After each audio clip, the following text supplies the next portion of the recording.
So crank it up loud. Let the story unfold.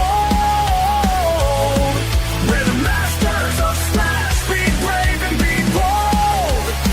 In the heart of the battle, we'll rise from the ground. With every beat pumping in a warrior sound.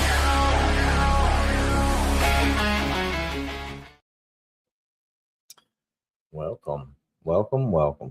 Hello and welcome to the Smash Masters podcast number 84. 84. We talk about collision repair, PDR, everything in between.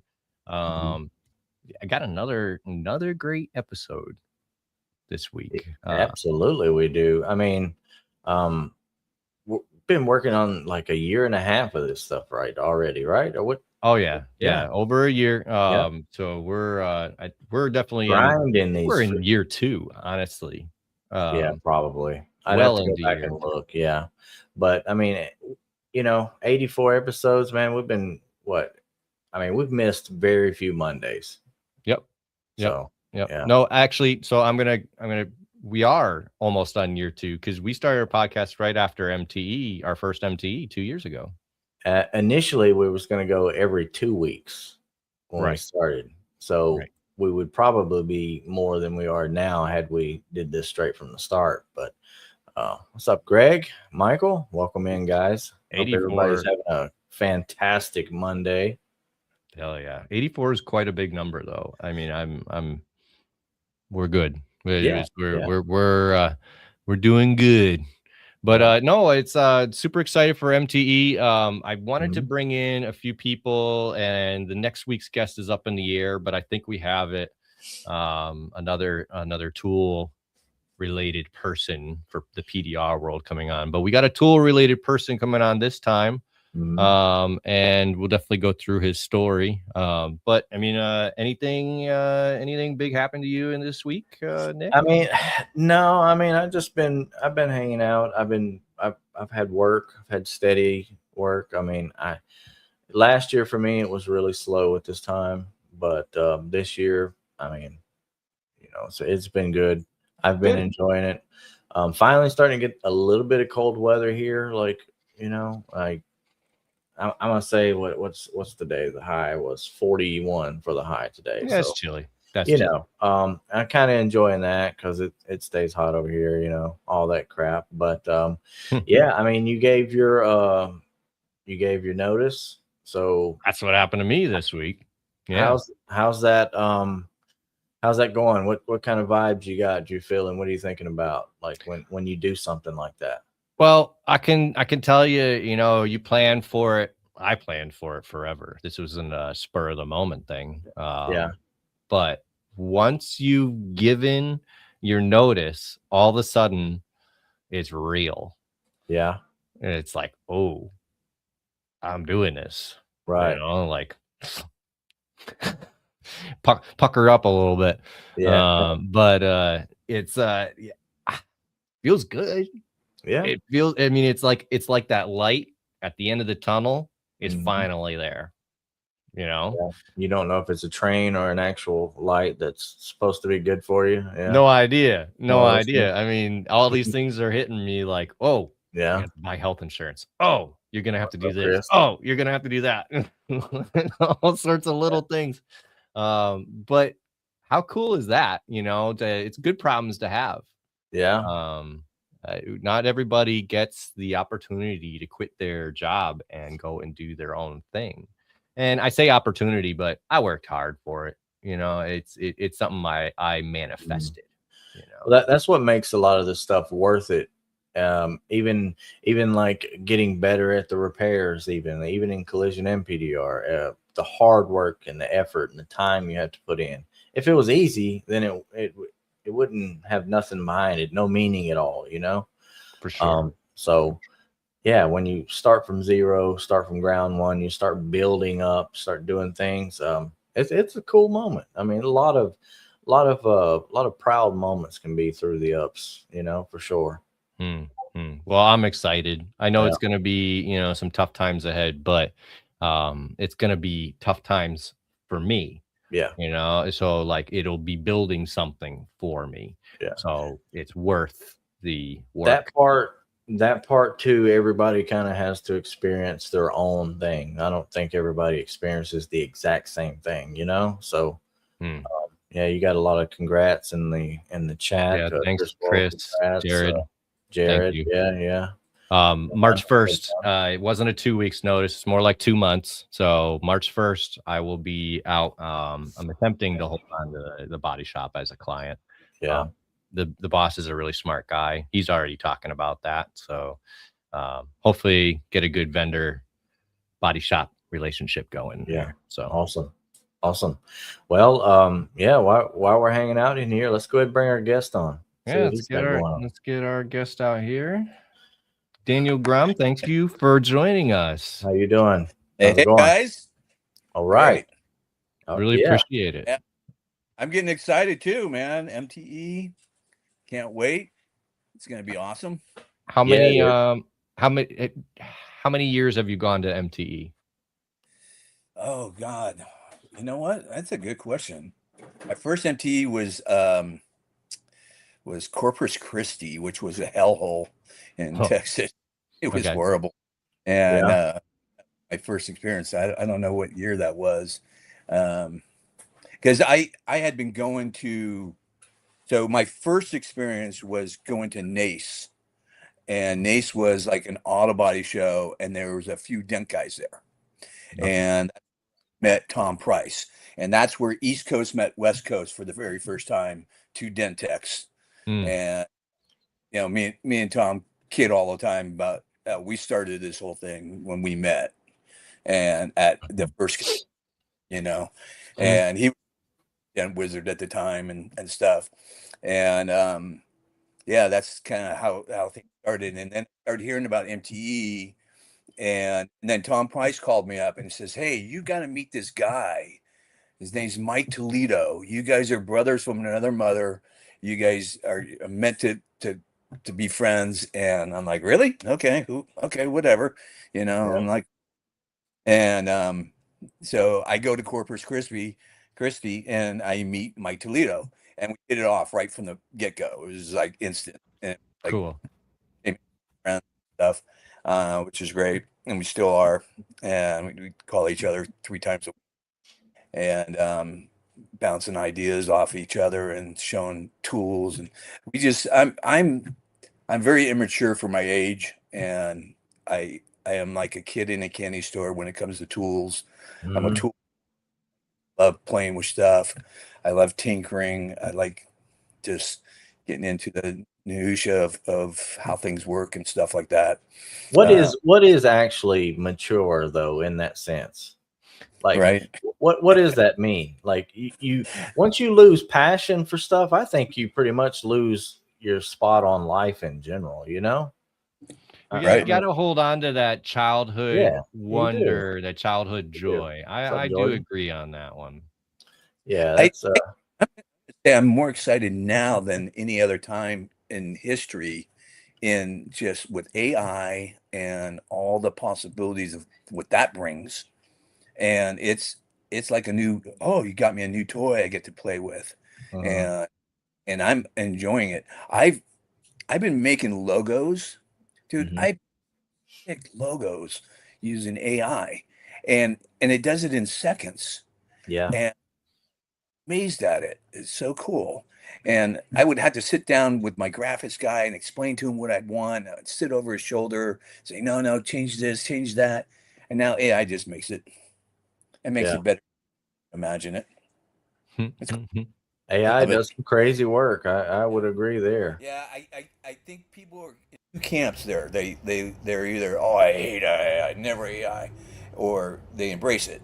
And I'm sorry, but if you're eventually going to have to embrace it, because it's going to affect your life one way or another. Yeah. As a one man business, it's been helping me immensely. I mean, I make a little video for my social medias. I use ChatGPT to make the caption, that it spells out, things about paintless dent repair, how you should call us first, yada, yada. Even just like Google reviews, I'll screenshot it have ChatGPT make a graphic, make it look pretty, so I can post this on my social medias, and it's not just a cell phone screenshot. Yeah, you know, super. And I'm barely grazing the edge of what AI can do with that kind of stuff. You know, I'm well, playing come on, most of the guys can't even spell, so we need ChatGPT. It is cool. AI answering phone calls and all kind of stuff. I mean, they're building them into all the electronics now. I mean, oh, I'm fully on board, dude. I do not answer phones anymore. My AI answers my phones, books my appointments. Wow. I've got it all dialed in, automatic. That's pretty sweet. Yeah, that's totally really cool. I've been thinking about doing that myself. I'm a little untrusting as of yet, but we can talk off air. I can teach you some things. Awesome. Yeah, that would be awesome. I will definitely use you as a resource because, again, as a one-man business, that would be so helpful. It would be helpful. I've been doing this 33 years. You know, I've learned a few things. Yeah, I bet. Well, on that topic right there, Stefan, he just put his notice in from his job, going out on his own. That's so awesome. I know that at one point in time you probably had a same or similar story or something like that. So, kind of walk us through something like that. What does somebody feel I was a like? car salesman. I was selling cars. I was selling Mitsubishis, and I sold a car with a dent in it. And I go to my manager. I go, "What do we do with this? We send it to the body shop?" And he goes, "No, there's this new guy, Dent Wizard. We can call him up." And I said, "Okay." So I called this guy up.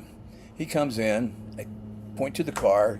He goes off to the car. Comes back 20 minutes later. All done. I go, "Oh, really?" I go out and look at it. It's totally gone. He hands me a bill to hand to my manager, and I look down at it, $120. That was 20 minutes worth of work. You're making $120 for 20 minutes? Holy moly, right? So he leaves, and I look out in the parking lot. I see the bumper guys, painting the bumpers out in the parking lot, and I was good friends with them.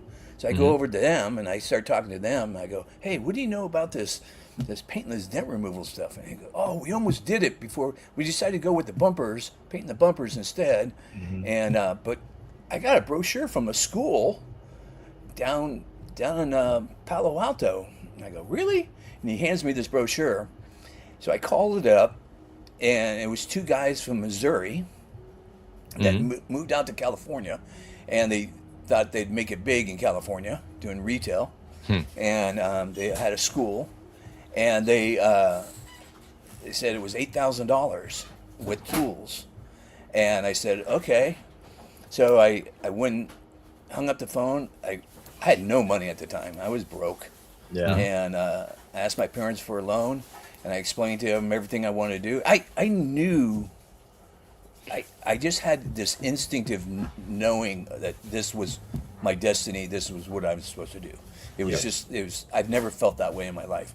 And I think I conveyed that to my parents, and they lent me the money. And I literally quit my job the next day, drove down and went to the school. It was a month long, and I got A1 tools, which was great. These guys did it right. I was very fortunate. I met the right guys by accident. And I didn't research any other schools or anything like that. So I stumbled into the right thing, fortunately. And I remember 2 weeks into it that my trainer came to me and he goes, "I don't think you're going to get this. I don't think you're going to get this." And I'm like, "What? No, you don't understand. I don't have another option. I burned all my bridges." And that's what you have to do. You have to burn your bridges, because that's the motivating part. You got to fly out of the nest or whatever. No way back. Yep. Right. Yep. Yeah. Right. And that's the key. You got to fully commit. And that was the right thing I needed to hear him say that, because then I was like trying way harder. And everything, the next day, everything clicked and everything fell into place, and it was great. Yeah. So that's how I started. Yep. Okay. All right. It's very interesting. The same guy that trained me trained Craig at Anson. Okay. So how old were you when you went through this training? What was I? I was 28, I think. 27, 28, something like that. In your 20s, in your late 20s. Yeah. Okay. So you got into it pretty early. That's good timing for that. Somebody said to me recently, they asked me how old I am. And I'm like, I'm 38. And they said, well, yep. If you don't make the leap now, you're probably never gonna. So good time. Like, yeah, I know I'm late, but you know what? Better late than never. I mean, that's probably why you see a lot of the body guys in shops 50 plus years old. You know, they're just stuck there. Like, you can't go and, I mean, I guess you could if you wanted to go doing something different, but yeah, it's kind of like, you know, you've been there that long. You probably don't too comfortable, I guess. I mean, I don't know. I can't speak for somebody I can't older. I can't either. I'm just speculating. Maybe at a certain point, you just don't want to learn anything new. I don't know. Right. I think I'll always want to learn something new. I always like a challenge. No. I like to keep my mind busy. That's why I love PDR, because it always seems like there's something bigger and worse to go and challenge yourself with. Yeah. Right. So I'm going to challenge you right now. I want you to sit down with a piece of paper. I want you to map out your business every 10 years.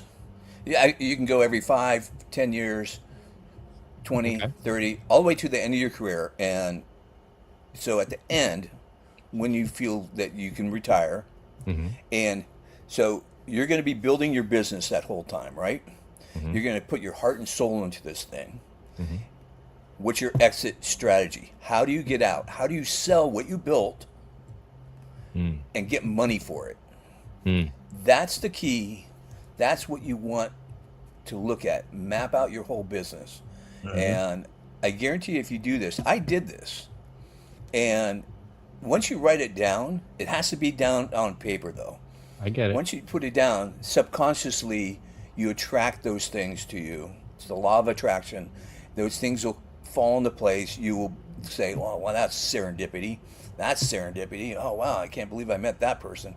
Things will fall into place for you in a way that will be unbelievable. I'm proof that it works.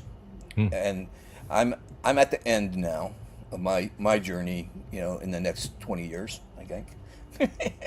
I plan on working until I die because I enjoy what I do. I love what I'm doing. Yep. I'll transition into management, into, you know, tool making and designing and stuff like that. But it'll be different. But I'll still be involved. Is my plan. But I own my building. Right. I've developed a system that I can sell and I can put anybody that's not in the PDR world in charge of my business if he's got employees to run. And that's the key. That's the key right there. And the fact that you own the shop as well. So believe it or not, as the early stages as I am paying attention to those things. But you are 100% correct. Writing it down basically makes yourself your own accountability partner, you know, keeping yourself accountable, because I wrote this down, you know. It's something they taught us in our leadership training that I went to. So it's cool.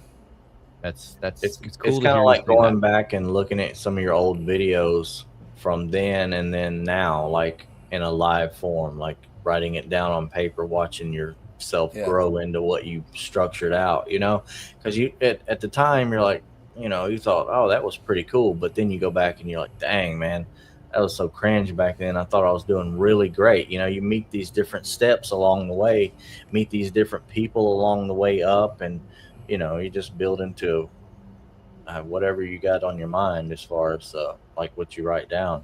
It's pretty cool. Yeah, definitely. And you know what? If there's any dent guys out there, they're thinking about, you know, they want to buy a building, you can call me. I will explain how I did it. There's some tricks and tips.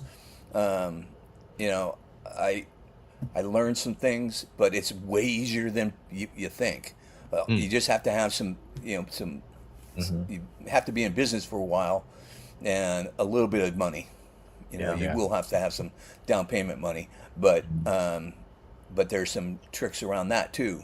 So, because I cringe when I hear dent guys, you know, leasing out a building, and I'm like, no. You got to buy your building. Right. I mean, until you buy your building, then you can sell your business, rent your building back to the guy that buys the business, so he feels secure that you're not going to take anything away from him, because you want him to succeed in the business that you just bought, but you got a great, and location, so important. Right. So that's the other thing. So I'm a anybody wants big to call me, believer. I will be your best coach. Nice. That's awesome. That's That is- awesome.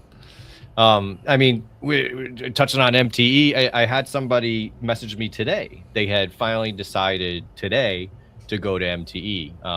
Actually, I'll say it. It's actually Stephen Harrison, who was on the show a couple weeks ago. He's coming. And he wasn't going to go to MTE because he went to PDR Expo. He's messaged me today saying, I'm going to MTE. Because I need to do it. I want to chase sales. So that means I got a network. I'm going to MTE. I said, Absolutely. bro, that's awesome. I said, my best piece of advice, you talk to someone, get their phone number. Yep. And move on. Nobody's there going to be able to sit down and talk to you about details, anything. It's too hectic. There's too many people. There's too much stuff going on. Get their phone numbers. Call them after a week later, 2 weeks later, whatever. The networking is just unbelievable. So important. And you guys are so willing to give out your phone number to newbies like me. So it's I mean, you shot me your number through the Facebook Messenger. I typed it in. I already had it in here, so it was I was thinking about it. I don't know, last Look, year. there's a part of our beings that, especially when you get older, I'm 63 now, we want to contribute back. Look, I spent a lifetime of learning what I know, and I got to pass it on. Right. And we're passing on the greatest industry, I believe. In you look at all these other businesses, there's nothing like the PDR industry. There is nothing like it. The brotherhood of that and sisterhood of that is so strong, and how we take care of each other and things. And now we need to pass it on to the younger guys, you guys, and you need to be the next caretakers of it and carry it on to the next level. And so I absolutely love passing on my pitfalls, so you don't fall into them, and I've been audited twice. I've been sued twice, so I've been through the shit. And now I'm like Teflon, man. And the interesting thing happens when you get older is you stop giving a fuck. Right. You have no fucks to give. Yeah. And it's almost like a superpower. It In is. a way, yeah. And, Right. and I'm kind of enjoying this part, because I'm like, I don't care. Yeah, yeah. Like you said, you're making tools, you're building the stuff. When you see other tools come out, you're excited to hang out and do what you enjoy doing. It's not work, It's just what you like to do. It's fun, and For sure. Absolutely. Yeah. So when did you've been making tools for how long? Quite a while, right? Dude, I started from almost the third year. Yeah, that was kind of a thing, like make what you. Yeah, unfortunately, I met some weirdo, and got into a little bit of the weeds, and that's one of the guys that sued me. But he was bonkers. He was really weird. I'm not even going to mention his name, but Okay. But he asked me to make him some designs, because he was making all these weird designs, and I was like, okay, that's weird, and so I was like, I would take a coat hanger, and I would bend it into the shape to get to the dent that I needed to get to, and then I'd draw that pattern, and that's how I started. And he's like, I need a tool that can bend this way and get to this part, and one of my first designs was an upper brace tool, which Blem makes now with I put a little whale tail on it. It's a little mini whale tail, and I had to bend it so it would bend in but bend flat so it'd slide behind the brace. And they made a great, that tool is awesome from Blem. and it works really well. And so that was like my first design, because there's no upper brace tools at all, zero. Yeah. Right. And I actually had a client in Japan, so I was manufacturing tools and selling them to Japan, and then the Japan market fell out, and then that's when all the other tool makers. So that's when Ultra got in, Ding King got in, and Deadcraft got in, and I saw them, and they're way bigger than I was. I enjoyed designing the tools. I didn't enjoy selling the tools. Right. And I didn't want to get into having a machine shop. I still enjoyed doing the dents and stuff. So I was like, okay, I'm getting out of the tool business, and so that lay dormant for years until I bought this building in '07. And if you remember the economy in '07, we had a downturn in '08. And all of a sudden I'm like hawked to high heaven, and all of a sudden the economy goes to shit, and business went to shit, and I'm like, I start panicking. I'm like, uh-oh, what am I going to do? And it just so happened this guy comes in with a motorcycle tank, brings me a Ducati motorcycle tank, and the Ducati at that time that he brought me had a large opening on top, and it was wide open. It was like this big. It was like 4 inches wide, and it was lightweight. And I was like, yeah, I can do this. I'll figure it out. So I ended up screwing it down to my wooden table, and what I realized when I did that is when I got it really stable, I was like, oh, this just pushes just like a car. Because I had tried to do once before, but I was trying to do it on the bike. And on the bike, it's mounted with rubber grommets, so it was flexing. So it was like working on a front fender that's not fully attached, you know, and you're giving away all your push. And I'm like, okay, how can I solve this problem, make it easier? And I went to Harbor Freight and I bought a drill press, and I took the drill off of it and I used the table of it, and because it would lower, raise, and it would bolt down to the ground, and it was super beefy and super stout. And so that was my first prototype, really. And then I got some of the 80/20 extrusion, and I go, okay, this will work like an erector set. And so I started doing that. And then I called up Steve at Ultra, and I called up Mike Toledo, and I went down there, drove all the way down there. I brought all my stuff, and I spent a weekend with Steve and Mike Toledo designing the very first tank vise. And Steve was freaking phenomenal. He made all this happen. He gave me full access to his shop. All his guys were at our beck and call to make anything we wanted. Wow. Okay, make this, make that. It was like a kid in the candy store. I was so excited, and we were all riffing ideas and coming up with stuff. And what if we made an attachment, a hitch attachment, and you can throw it into a hitch in the back of the. Oh yeah, that's a great idea. Let's do that. Okay, make this, and we would hand things off to their metal guys, and they would come back 20 minutes later. Here you go. I'm like, sweet, this is awesome. I had so much fun. I just. That does sound like a lot of fun. I remember back that time very fondly. It was really cool. And so that's how the first tank vise got born. And then I revised it many years later. And then I'm at my present time about 2 years ago, and I tripped over my light stand. Because I had my light stand and I had my heat gun, and their footprints are like in the way, and I'm tripping over it, and there's wires and stuff, and I'm like, and the weakest point is their flanges, and so you have to put a support underneath the tank. And I'm like, I have all these things I bought off the shelf stuff that never worked, and I hated it. And I'm like, okay, I'm scrapping all this. I'm starting over. I'm redesigning this thing from scratch. Yeah. And started doing that, and that's where I'm at presently with this latest Monomount 360. And this thing is, and I'm inspired by old machines, and this thing is beefier than hell. It's heavy as hell. It's thick stainless steel. The whole thing is stainless steel. It's all bolt together. Oh wow. So there's no welds or anything like that. And I've thought of everything. I did not leave anything out.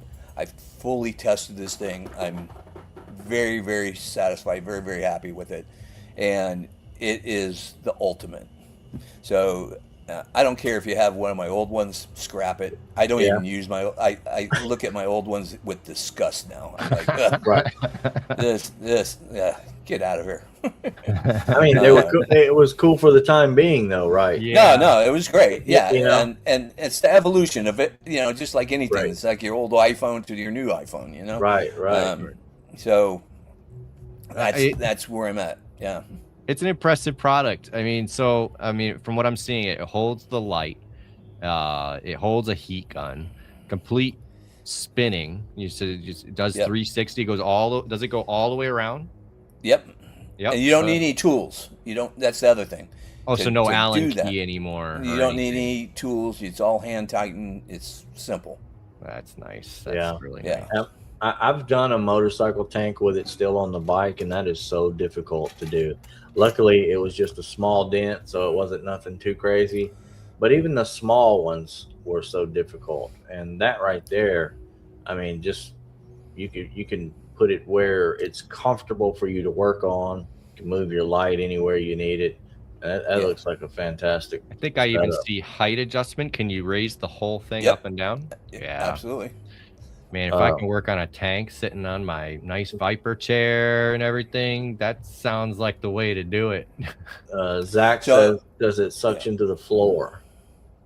Yeah. So no. So kind of working on that part. So I have these plates that you can buy that you screw down to the floor, and then the vise screws down to it. So with the speed gun, you can undo it, put it to the side. So let's say you had this thing in your garage, but you park your car in the garage. You'll be able to unbolt it really fast, put it to the side, and still drive your car over it. The plates will stay there on the ground. Yeah. So you have that option right now. You can buy those right now. And I am working on a suction cup one, but I'm still in prototyping and testing and stuff. So that'll be a little bit later on. And so I've launched a new website called motometaltools.com, and it's dedicated to motorcycle PDR only. So it'll have basically every accessory, and I'm like on a roll right now with coming up with accessories and also redesigning my old accessories to make them better and user friendly. So it's going to be changing all the time. So keep visiting the website to see what's new, what's coming out and stuff. And it's just there's not enough time in the day for me sometimes to get everything out there. But That's understandable. The next thing is I'm working with Anson to put out a set of tools with their Gorilla Grip hubs. I will have them at MTE. I think I'll only have maybe 15 sets there. Yeah. So if you want one, DM me for getting on the list, and I'll put you on the list. And These are motorcycle tools, obviously. Yeah. Okay. But you know what? I use my motorcycle tools on cars every freaking day. Right. Yeah. Sure. I mean, some of the tools. I mean, there's one tool in specific that I use on when you take out the taillight of a truck. It's a big, huge curve, but you got that big wide opening, but that big curve leverages itself, and it works great for trucks right around the taillight area. Just those dents that are really close to the edge and stuff, and love that tool. And then the big, huge double bend, I use that for taking dents out of bumpers. The corner push-ins. It just works great for that kind of thing. So there's the bendable tool, which I use for everywhere on the car. The bendable tool is, one of the best tools I think in my arsenal, because you can bend it into any shape. I have 3 of them, and one of them I have bent to. It looks like a friggin' snake. It's so bent up, and and Frankenstein. It's like a mess. Mm-hmm. Right. Zach is wondering about the Honda Fury if you have a fuel opening protector. I don't know anything about that bike. I don't even know what a Fury is. Yeah. It looks like a old school chopper bike, kind of. Yeah. Yeah, I do have one. I do have a I have a new plastic insert that goes in that for any normal fuel opening, that's about 2.5 inches, 3 inches. So I do have that. Okay. I've got a bunch of things I'm working on for that kind of stuff. Okay. I do have all the ones for all the Harley Davidsons. So I have a leverage plate, I call them. Yeah. For every single one. Okay.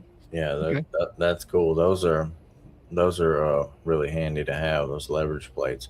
And another thing we hadn't mentioned, but you have your own glue for tanks and stuff as well, right? Yeah. So Hog glue sold through Anson. Yep. I've seen it many times. I haven't used it yet, but I've it's not because I don't like it or whatever. It's just I hadn't been down that road. Here's the thing I'll say about it is you get a super strong pull, but it's probably the easiest one to pull off a car. So let's say you're doing a rail, and you're sitting there peeling off little pieces of glue with other glue. Yeah, mine peels off I mean, it's so much faster. You'll save money if you use it for that reason only. And you still get a great pull with it, but as long as it's not too cold. When it gets into the 50s or 40s, then it starts to get brittle. But it has to get pretty cold for it to get brittle. Okay. And what's the name of this glue? I didn't even know you had a glue. Yeah, Hog glue. Oh, you have the hog glue. Okay. HAWG. All right. Yeah. No, I know that glue very well. I just didn't know you were associated with it. So. Yeah. It has my name up in the little corner. I should read better, shouldn't I? Do you do any glue pulling on tanks? No. Yeah. It's too dangerous. The only time I've ever been successful at it is on a Japanese bike, because the metal's way thinner, a rice rocket, if you will. But those you have to be careful, because those have water soluble decals on them that they clear over. So if there's a decal involved, you'll pull that whole thing off. You'll pull the clear right off the tank. Right. So you got to be super careful. It has to be on just normal paint. I think Danny Hacker here is making a joke that everybody calls their glue super strong. Yes. Literally, that's how everybody describes every glue. But I mean, if it wasn't a strong glue, then I mean, it shouldn't be on the market, really. It's funny though. I think glues, when they're developed, like when I was developing mine, I was going through all these samples and figuring. So I developed my glue based off of where I live and the weather. Sure. Yeah. And that affected the design of that glue for sure. And I think that's the case for all glues. If guys are really, doing like I mean, I had charts and I had, notes and everything. I went through like a bunch of different glues to figure out what worked. So my glue works really well for where I live.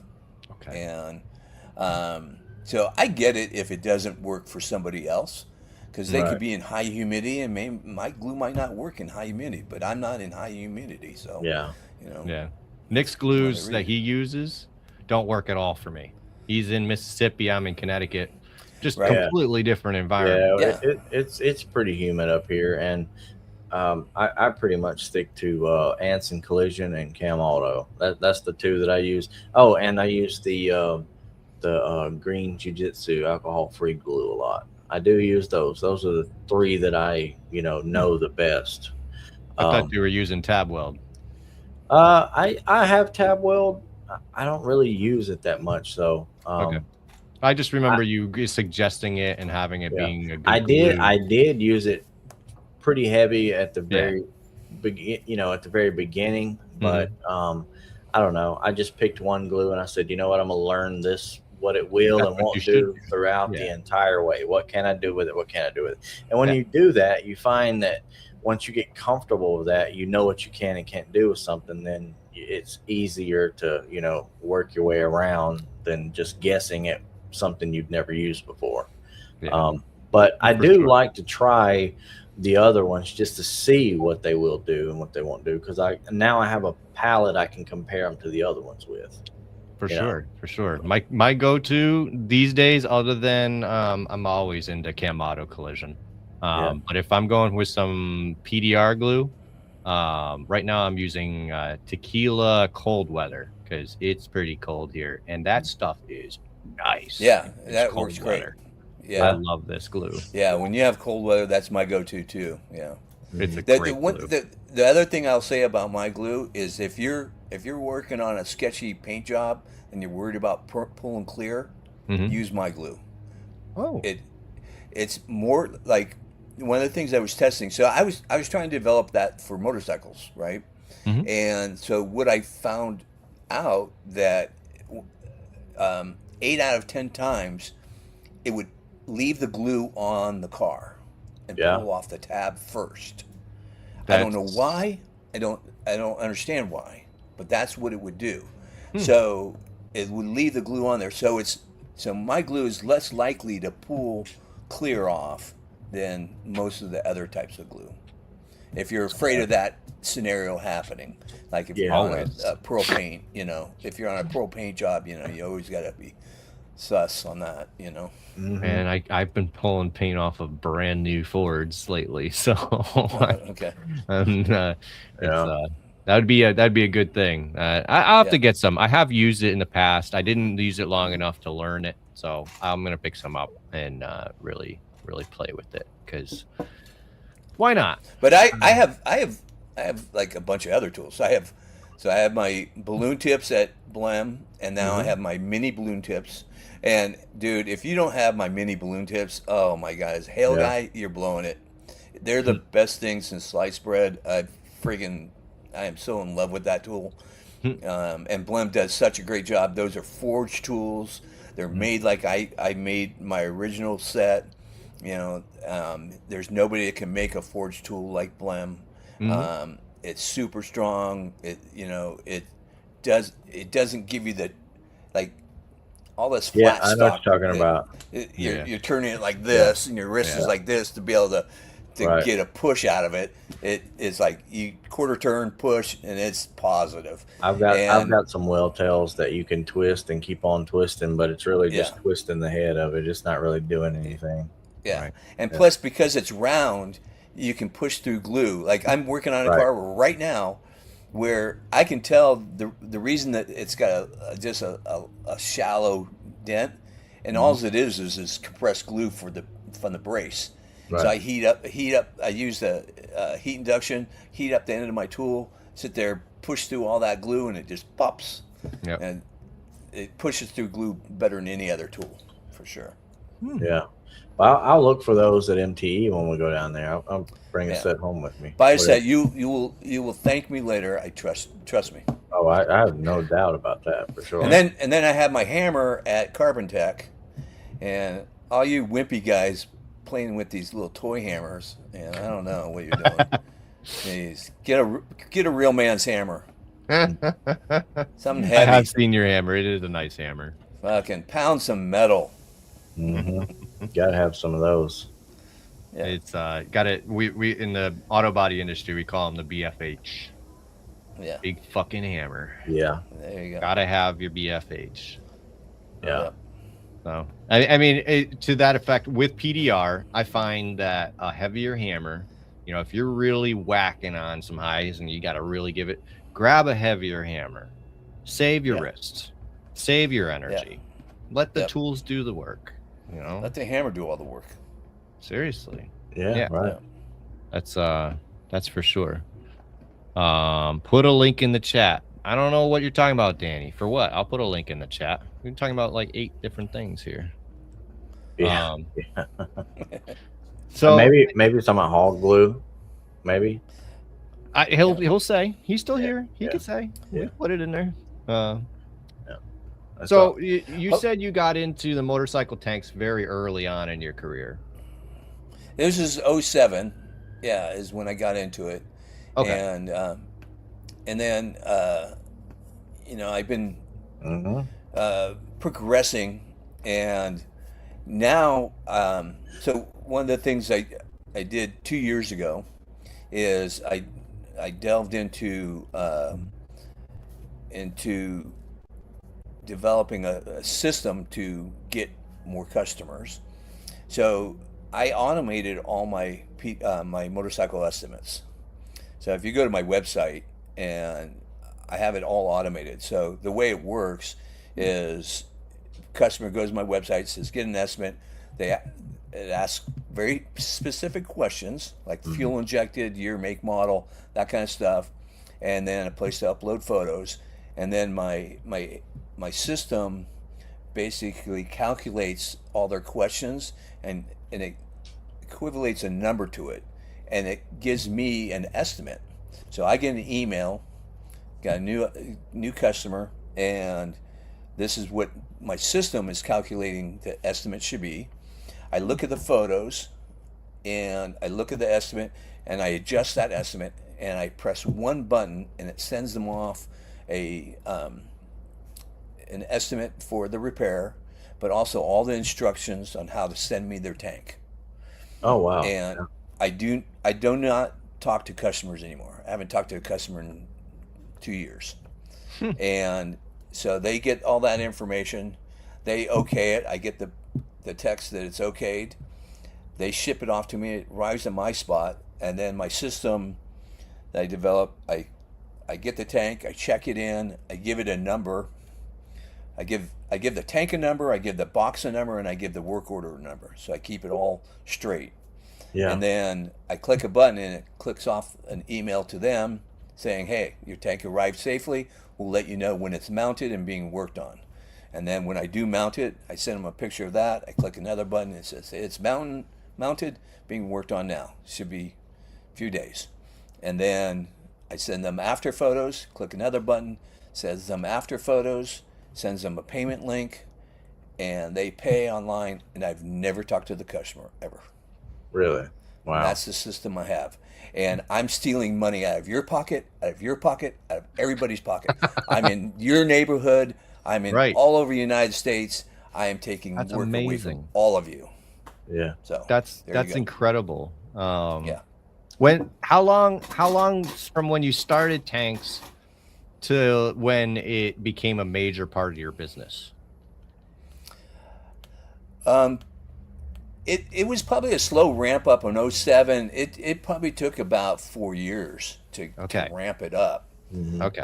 So it takes a good 4 or 5 years of really trying to get that work. I first went after local markets. I went to all the mechanics, shade mechanics I could find, all the dealerships, anybody selling motorcycles, anything to do with motorcycles.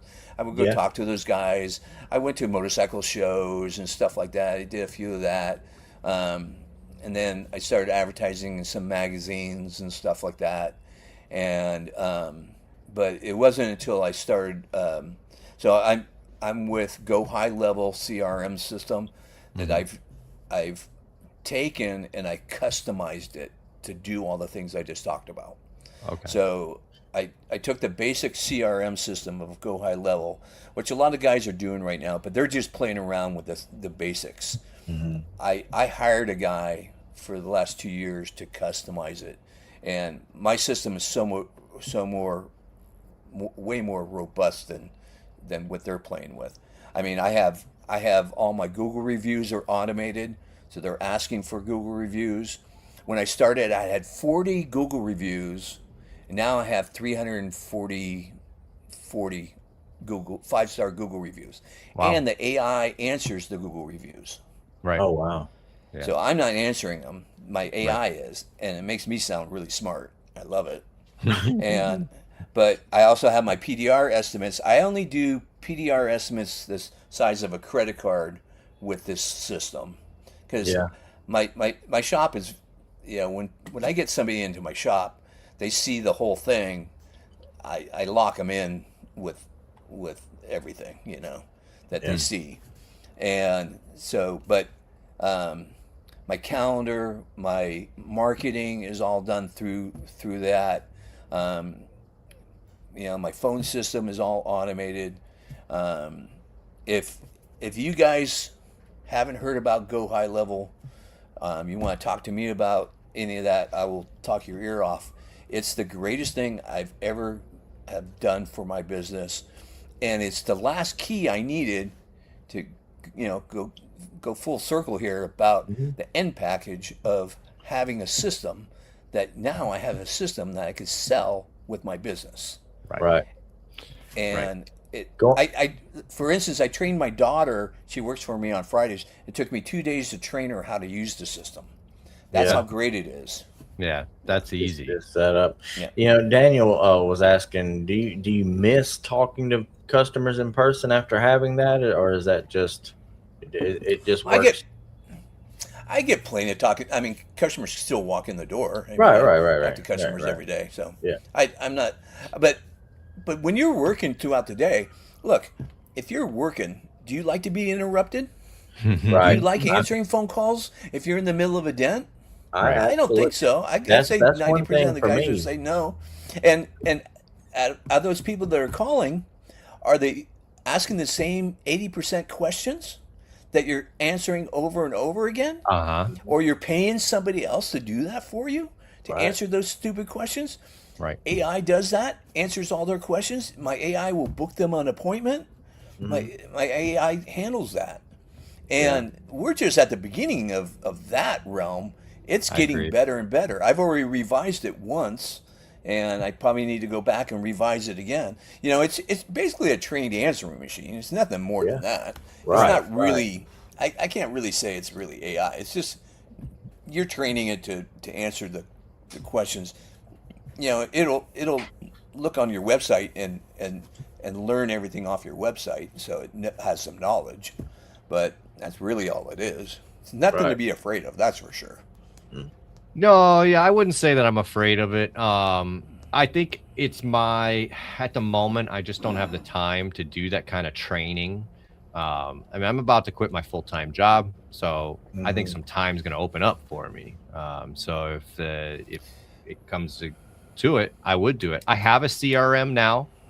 It's nothing like what you're describing. I have to do all the work. And pretty much the only thing that you described that I have is the AI answers my Google reviews for me. Other than that, I have to do all the movement myself from stage to stage, and every automated message only happens when I move them to a new stage. So kind of like, is this really worth it? The only reason why I'm keeping it is because it's keeping everything in one app. And with my day job, with the podcast, and with everything, that's the only way I'm running admin right now. And it's because it's keeping it all my appointments, all my reminders are done through that, and everything. It's made it easier for me. But I will absolutely be talking to you about your CRM, and I hear there's a few others that might be at MTE as well. So I'm just going to put my feelers out. I'm not saying anything negative about my CRM. They also do my Google ads, and Just I've wanna gotten expand a lot on of some work stuff. this year. Yeah, just try something out, see what happens. I mean, Right. I mean, that's what I did this year. there's I nothing tried wrong this with that. CRM. I tried this CRM, Hey, and it's worked. as long as you're on a CRM, that's the first key, because that's building your database.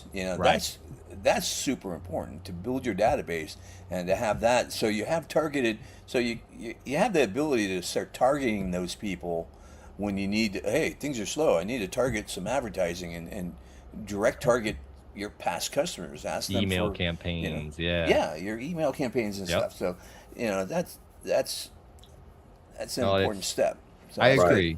No, it was a big step, but I'm glad I did it, because it definitely made this year a lot easier. Just keeping all that stuff in one area. So for those out there looking to CRMs, definitely save you some time. I'm going to add a CRM this year to mine. And the reason I haven't yet is because I wasn't sure if I would stay in this town or not, and I would move to another location permanently or anything. And it was just kind of a lot of what ifs going on. But I'm going to be here. I'm going to be doing stuff. I'm going to nail down Now, something good. are you a route tech? You a retail guy? What kind I of? just do retail work. Okay, I've but do you got, have a retail location? yeah, well, no, not really. I just do Okay, mobile. you're mobile. Okay, Yeah, you're a mobile guy. Gotcha. Okay, yeah. Hmm. yeah. Yep, And do Yeah. you yep. have anybody else helping you with Nope, answering phones or anything? It's nope, just just you're a me. one man show. Just me. Yep. Yep. Yeah, yeah. Yep. Trust me, you'll You'll benefit. like you'll benefit um, Oh, I if you agree. switch to that. You'll free up a lot of your time. Yeah, because And it's it's one of those things that you're going to grind some gears learning the system and getting to know what it's like, but there is a point where you start to finally get comfortable, but you do have to commit to it. It's not, right.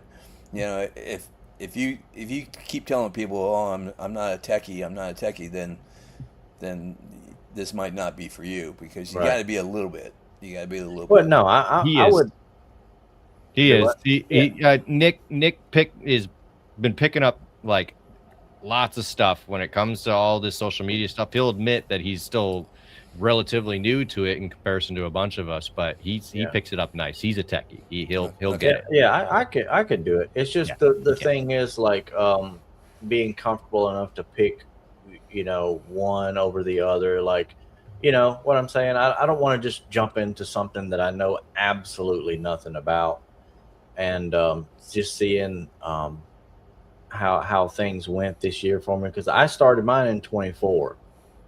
Um, and Business, yeah. I went through all 25, and I'm like, well, we'll see. I'm moving up on the stuff. I feel like now I actually do need to have that.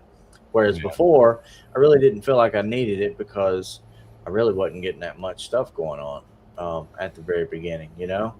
Um, but Here's where I really think it benefits guys that are mobile and they're transitioning into getting their first retail location, because when you go to do that, you got a foot in both realms. yeah, And then you're like, oh God, I got to hire somebody to answer phones and stuff. Well, if you got a CRM system, you don't have to do that. right. You get rid of that employee thought out of your mind, and it'll at least allow you to transfer into a retail location a lot smoother. But a CRM system can save you a lot of money. I mean, like my phone system, I was paying $230 a month, and what I ended up doing is I got rid of my phone system, and I switched to just a cell phone on Mint Mobile, and it's $350 a year.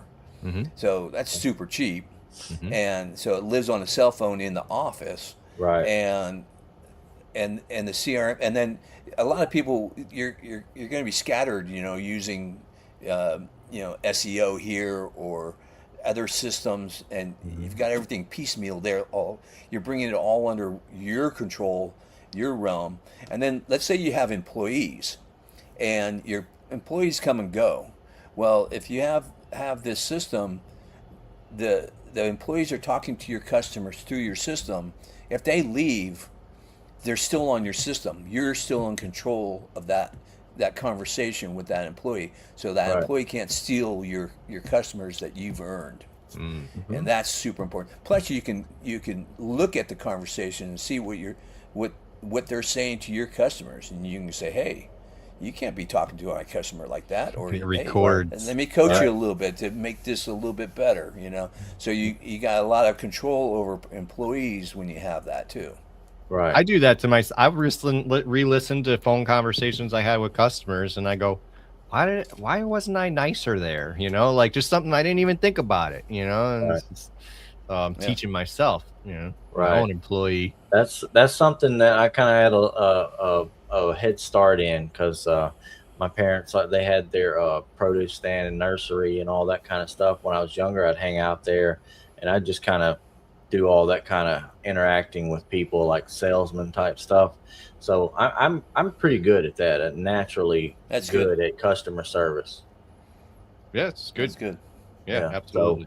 So, and that has helped me with doing this. Like I never would have thought that, but yeah, I've definitely picked up and was able to do things that I wouldn't normally do because I'm antisocial. But for some reason, I have that kind of thing going on where I can sell stuff pretty easy. I've got a little fun fact. I Uh-huh. learned to sell by working at Radio Shack.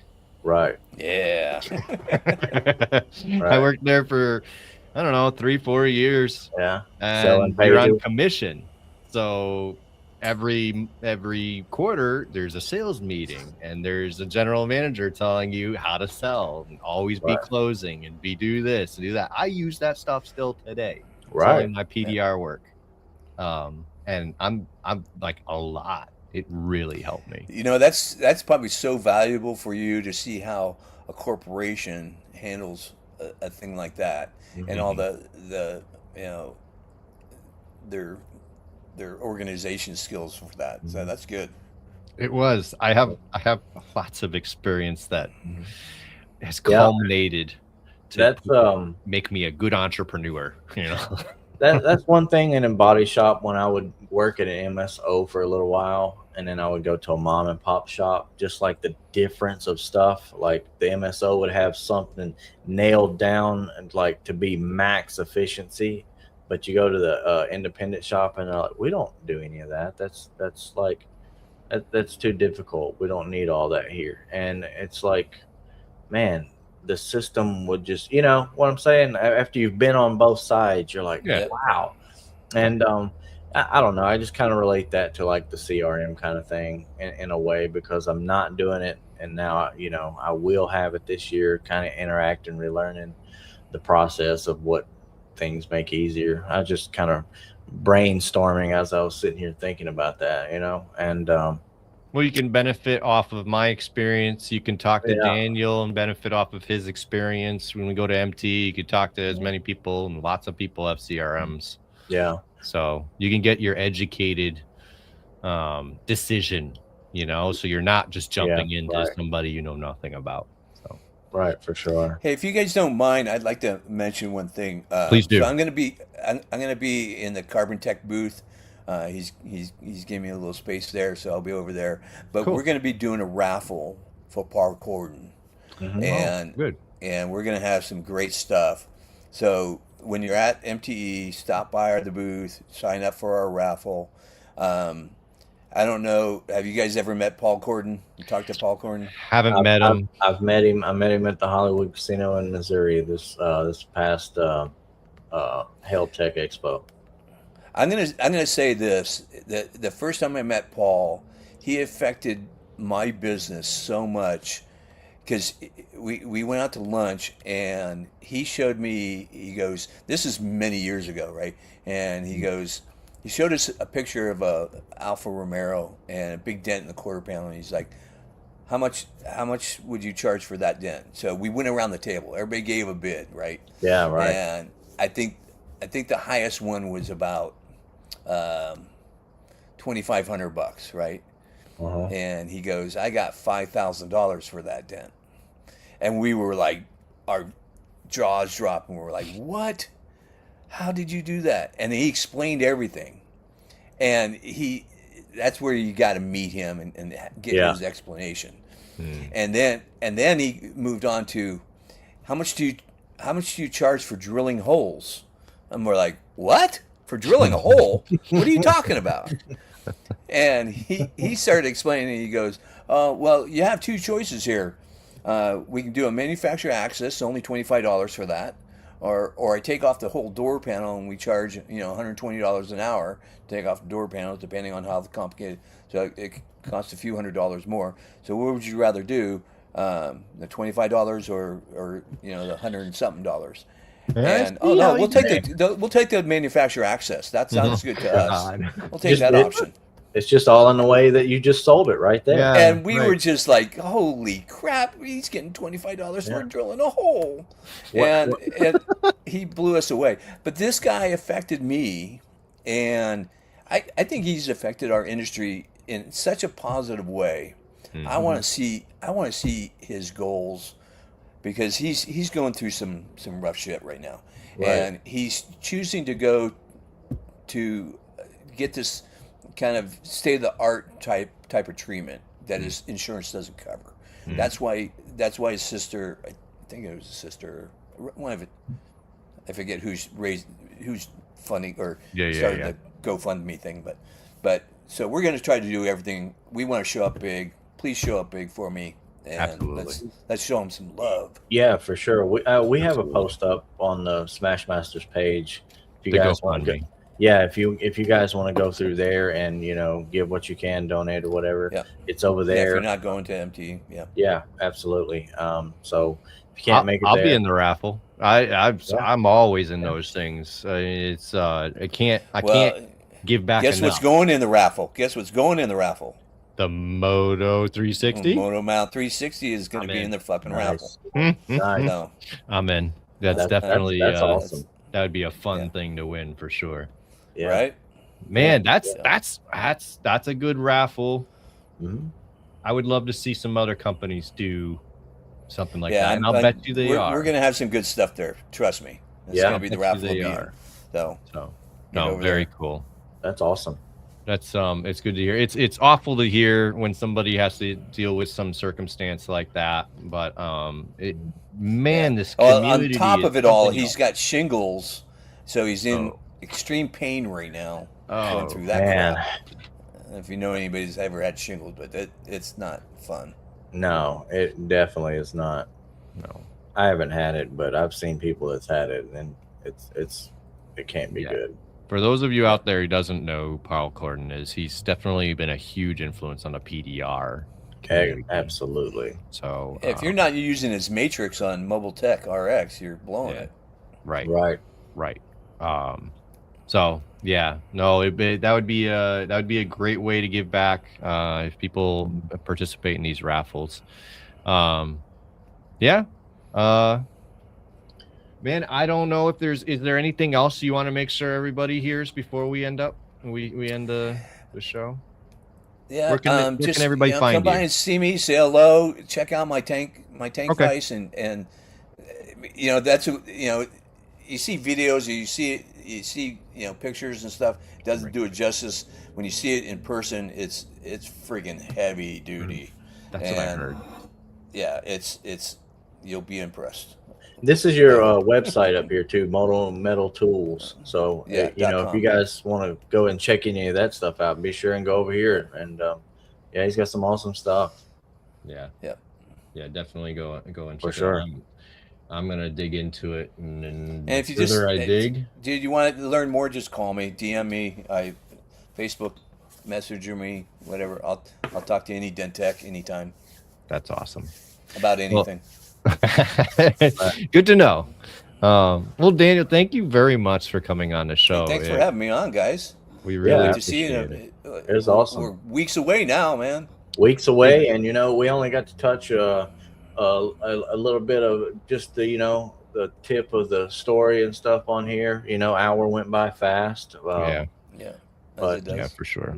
Yeah, it's awesome. But we really appreciate it. I'm looking forward to seeing that new stand and your other tools. Cool. Because I haven't really dug into them yet, so I want to check them out. Yeah, I probably won't even see my motorcycle tools until I get there. So that'll be new for me. Oh, wow. I'm excited to see that. So. Well, we'll be helping set up. We're part of the MTE help crew this year, so we'll be over there checking them out. So right on, man. Yeah. All right, everybody. Guys. Have a great week. We appreciate all of you. Yeah, thanks for stopping in, guys. See ya. Cool. Peace Bye, out, everybody. So crank it up.